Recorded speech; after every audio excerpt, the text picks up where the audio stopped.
Welcome. My name is Halcyon. Welcome to Hug Nation. Today the topic is Martin Luther King Jr., Contempt, Sarah Silverman, and slapping Harvey Weinstein. So today is Martin Luther King Jr. Day, and thank goodness. What a wonderful time to reflect upon a beacon of power and light and reread words of inspiration. I would pass on a challenge that I saw on Twitter, which is that if you post a quote from Martin Luther King Jr. today, challenge yourself to find the original speech and read the full speech. And I think that that is a important kind of next step, is not letting such important words and work and such an important life be turned into a soundbite. Yes, Instagram posts with inspirational quotes are awesome and they can change your mindset wonderfully. But there is a recognition that we need to have that sometimes life is not as simple as a two-line quote, and that the deep ideas behind those quotes, the rich arguments, the examples, sometimes the multiple layers of experience and conflict and challenges that are brought up in Martin Luther King Jr.'s speeches, and sometimes bringing up ideas that you don't associate with Martin Luther King Jr. I think that it would do us all well to dig in a little deeper and acquaint ourselves. If nothing else, the inspiration you get from a quote is awesome. The inspiration you can get from a person is profound. We need more examples of people who live their lives according to their ideals, people who live their lives and sacrifice everything according to values beyond the shallow success metrics that we get trained about in school and in our marketplace. So this year on Martin Luther King Jr. Day, I posted a picture that I post every year. It is a picture of my grandfather working with Martin Luther King Jr. And this photograph was profoundly influential to me as I was growing up because, well, Martin Luther King Jr. is a mythical figure. He is larger than life. He's like Bigfoot or Godzilla or Santa Claus. But because of this photograph, I saw that he was real. He was right there with my grandpa. And that meant that these great men and women of history, these mythical figures of our past, these historical people, the Lincolns, these people were real. They were no different than you and I. They were people who took the time that they had during this life and applied their passions and their talents and their integrity so profoundly that the ripples continue to affect the world. Martin Luther King Jr. didn't even live very long. And so having that photograph as part of my upbringing and linking that to my grandfather, and was this kind of ever-present reminder that the problems of the world are not solved by them. There is no them. There's just us. And the responsibility cannot be pushed aside. And also the empowerment. Do not give away your power. No one went to Martin Luther King Jr.'s bedside when he was a little kid and doused awesome juice and sprinkles on him and said, "You are going to do something amazing." Actually, I don't know. Maybe that did happen. You know what? Maybe I should take that back. But the point is, we all got awesome juice drizzled on our foreheads when we were born. We, as a conscious beings with minds and the ability to perceive and love and grow and be challenged, we all have the ability to live in integrity. And if you do so, you profoundly affect the world. Not everybody affects the world in a way that your talents and your skills make your purpose be such as being a public figure. Standing in front of millions and declaring your truth is important if that's what you're called to do.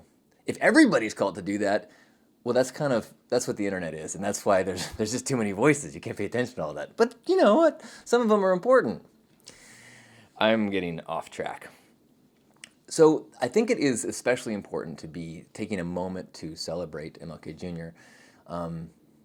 Well, if it even needs to be said, because the dream still needs some work.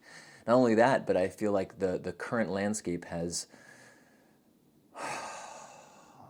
pulled the curtain back and showed that some of our beliefs of realized dreams were vapor, were maybe not rooted in actual change.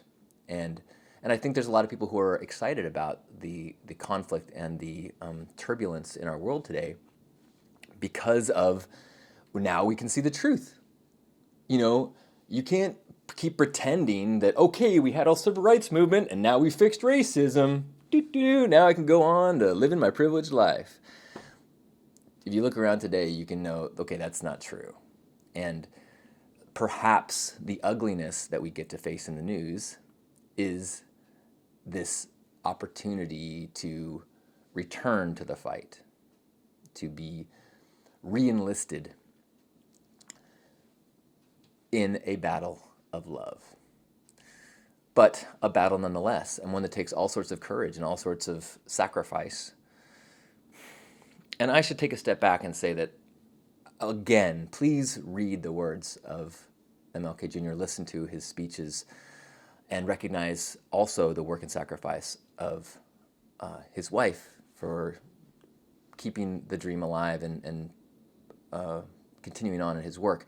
Because I speak every Monday, but I am ill-qualified. I am not a voice of Martin Luther King Jr.'s dream. I am simply a admirer and humble ally.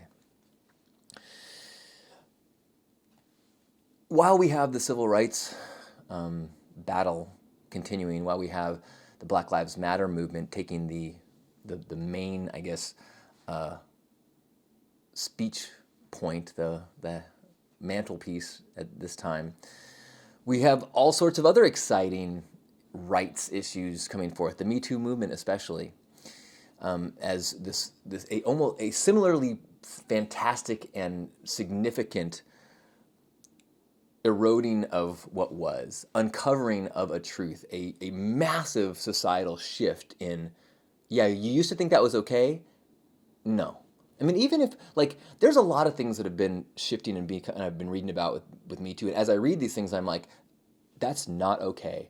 And I've always known it's not okay, but it's never been so not okay that, you know, we said, if you've ever done this, you cannot be successful. You cannot be, you do deserve zero respect. And that has not been the world I grew up in. You know, I grew up in the world where the heroes of the movies kissed their women while they were squirming until they finally surrendered. And thank God this shift has happened. It's just like there was a time when we had black and white drinking fountains. And even if you knew it wasn't okay, it was still accepted. So that's a massive shift. Now we're having a massive shift. The times of shift are turbulent. And these times of shift invite expressions of contempt. And that's the next thing I wanted to talk about. I saw a beautiful video that's going around online. A guy named Arthur Brooks does a talk about contempt. And he says, we do not have an anger problem in this country. We have a contempt problem. Contempt is such when you have such distaste and hate for another. And when you experience another's contempt, it hits you so deeply that you don't forget it and it affects you. And that's what we have going on right now. And it's why the dialogues don't matter. It's why the logic doesn't matter. It's why the idea to have a conversation doesn't matter. Because if you are in contempt, you cannot beat contempt with logic. All you can do, as this Arthur says when he reaches out to the Dalai Lama, is warm-heartedness. That's the only solution. The only thing that can cure that ailment. And contempt is not something for those people to have. We all have surges of contempt. We all read something and go, how? And because we have a team of people that believe what we believe, we feel justified in our righteous indignation. And so he challenges in this video to see yourself next time you have that contempt. Can you do the world-changing thing of practicing warm-heartedness instead of responding with contempt or expressing contempt? And there was an incredible example that came up in viral videos and viral posts lately, and that was an example that you may have seen with Sarah Silverman. And love her or hate her, I love her, but I know she's not everyone's taste. But this one exchange is it is amazing. It is to be studied. Someone on Twitter posted and called her a cunt. And she responded, I believe in you. I read your timeline, and I see what you're doing, and your rage is thinly veiled pain. But you know that. I know this feeling. P.S. My back fucking sucks too. See what happens when you choose love. I see it in you. And then the guy opened up and started talking about his abuse and talking about his suffering because he can't get health insurance and all this. And she starts saying, how can I help? She posts something online saying, can anybody offer this person some resources, and connects him with, medical care.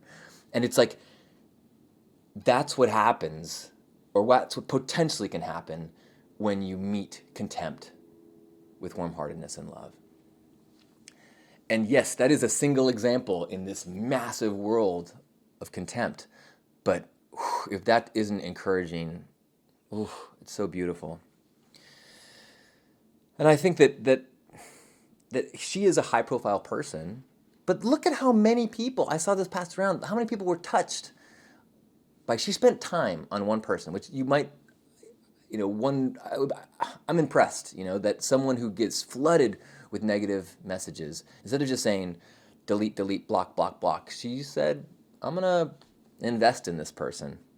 And it paid off in big ways. And I think we all, I'm speaking to myself, but we all can remember to invest in people. Not in trying to convince them, not in saying I'm going to spend time arguing with this person and make sure that they know that Pizzagate was BS. No. Love. And also knowing enough about yourself to know when you reach your limit and say, okay, I'm now depleted. Now I have to start blocking people. Now I need to walk away from the computer. But I'm challenging myself, and I would challenge everyone to, one, dig deep into a relationship with wise elders in our past. This week, let's make it Martin Luther King Jr. and read deeper than the quotes and be inspired by more than the headlines. Two, meet contempt with love. Notice it in ourselves when we feel it, and see if we can walk that path. That moment, I just got chills. That moment when you express love in the face of contempt, that is the path that MLK Jr. walked. That is the path that changes the world. And I think we all have the power to be that person. Thank you. I love you. One other piece. Oh yes, I said slapping Harvey Weinstein. There was this clickbaity thing that happened where I get like updates from Twitter, and there's one that said that moment when Harvey Weinstein got slapped, and I was like, oh, I gotta click on this. And there was this, footage of Harvey Weinstein in a restaurant in Arizona, and the video starts with him being like yelled at, and he's like trying to get out of the restaurant. He looks really like scared and afraid, and this guy is like calling him, "You're terrible," and just like yelling at him, and he kind of goes, "Slap, slap," and slaps him in the face. Like not like a painful slap, but just like a disrespectful slap. And the look on Harvey Weinstein's face, it was like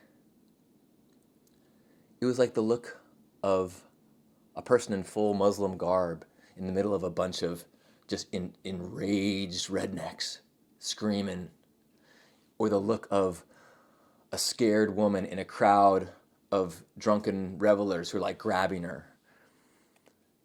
And it was,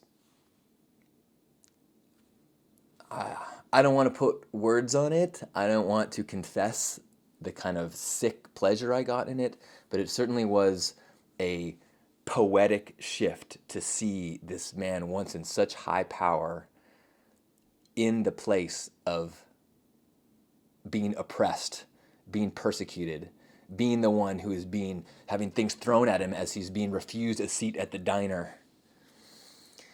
Whew. I don't think that's the answer. That is not meeting contempt with love, but every once in a while, it does make sense.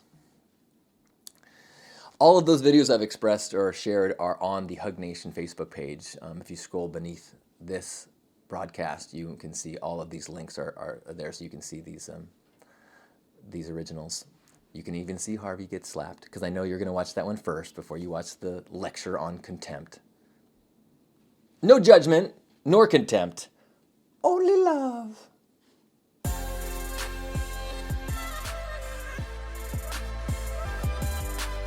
If you enjoy this, share it with a friend, an open-hearted person who might be part of our wonderful collective Hug Nation family.